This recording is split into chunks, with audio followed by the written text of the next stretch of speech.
Get on that. I had one. September 11th, 2001. In the wake of that horrible day, America changed. It was a fearful time, with the nation feeling paranoid and anxious for the fate of the future. This fear led to new laws, most infamously the Patriot Act, an unprecedented expansion of surveillance powers in the name of national security. But what happens when that protection is vulnerable to becoming corrupt? What happens when that protection becomes control? Marvel's post 9/11 films are more than superhero movies for entertainment. They are reflections of a nation wrestling with power, fear, and freedom.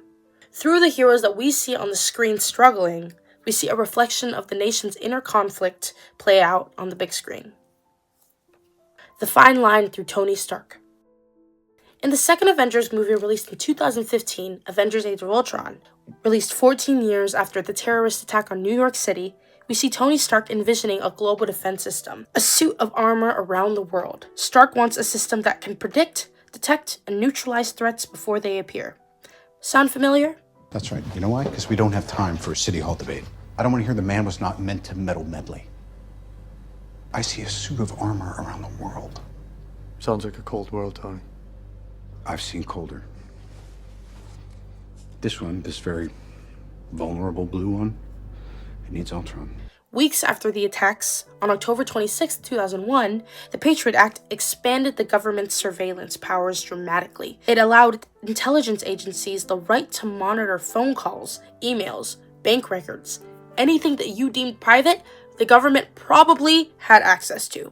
Like Stark's goals, they were trying to prevent terrorism before it strikes. To Tony, Ultron is protection. But to Bruce Banner, it's dangerous.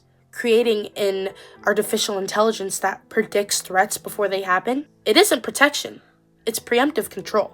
The threat, therefore, becomes redefined. The nightmare scenario critics warn about come true when power meant to defend starts to infringe on the very freedoms it was supposed to protect. In that same movie, we can visualize Stark's drones, the Iron Legion being deployed globally, acting autonomously.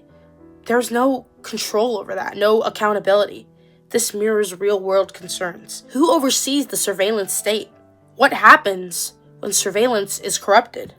Stark's fear creates Ultron. The government's fear creates mass surveillance. In both cases, the line between safety and oppression begins to blur. Civil War, liberty versus control. In Captain America Civil War, the debate shifts from machines to laws. The Sokovia Accords are introduced, demanding government oversight of the Avengers. That's why I'm here. When I realized what my weapons were capable of in the wrong hands, I shut it down, stopped manufacturing. Tony, you chose to do that. If we sign this, we surrender our right to choose. What if this panel sends us somewhere we don't think we should go? What if there's somewhere we need to go and they don't let us?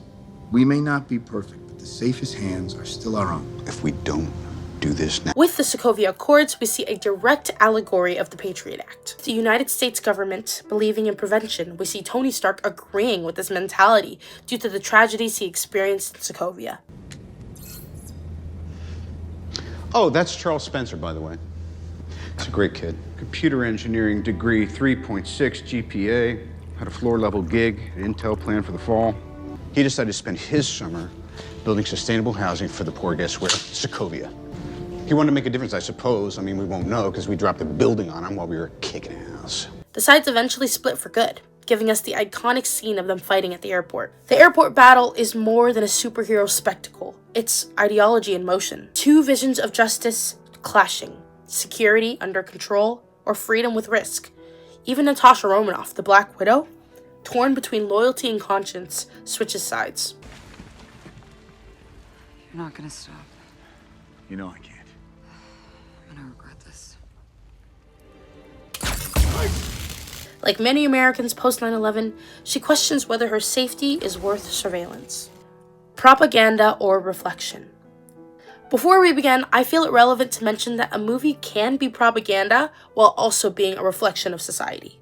Vargas Salvatierra writes, These days, it is easy to see people boldly claiming that the movies are pure Pentagon propaganda, which is hyperbolic to the point of absurdity, especially given Hollywood's historically fraught relationship with the US government and military, which I think is a really important thing to consider when throwing the word propaganda around. On the absolute surface level, Marvel's world looks like a love letter to the American military-industrial complex. From Tony Stark's weapons empire to S.H.I.E.L.D.'s global surveillance reach, it's easy to read these films as a high-budget military propaganda.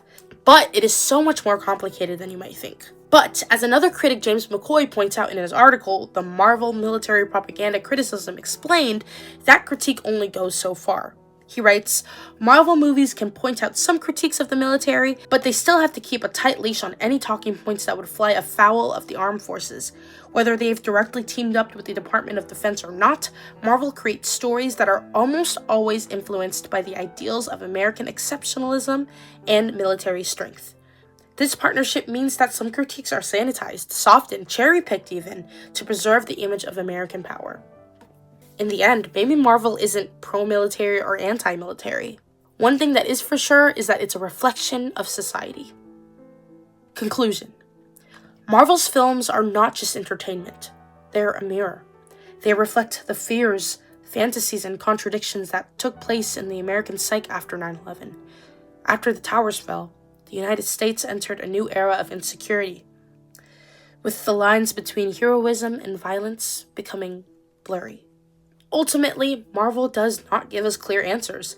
Instead, it over-dramatizes our post-9/11 contradictions, our hunger for safety, our suspicion of power, our worries for our privacy. Maybe that's why these stories resonate. They aren't just fantasies of strength.